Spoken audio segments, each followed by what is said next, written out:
This is Dr. Henderson. I want to give you a quick overview of how to use the if statement in Excel. I have a worksheet that has names, test scores, and a blank column here labeled remark. I want to put some kind of statement in here, text in here, depending on what the test score is. So if the test score is below 70, I'm going to display needs tutoring in the remark field. And if the test score is 70 or higher, I want to display the word celebrate in this column C. To do that, I select the first cell here beside the first test score, go to the Formulas tab, choose Insert Function. Now I have if here. If you don't see if, type if up here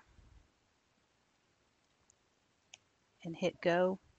And then anything that looks like if will display here. If is selected. I click OK.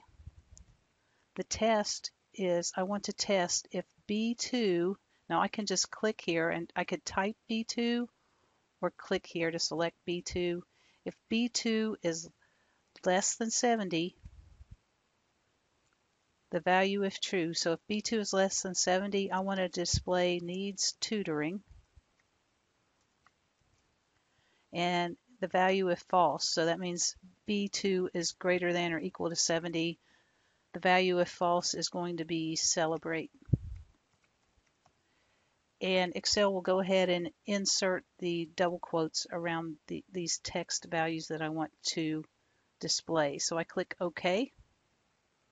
And here, right here, you can see the if statement. Oops.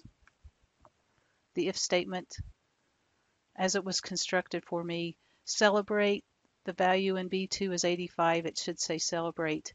And now I can grab the fill handle here and drag this down to get the value for each one of these test scores. If I'm going to sort the list now in order by test score, I can do that this way and sort A to Z. I just sorted by name.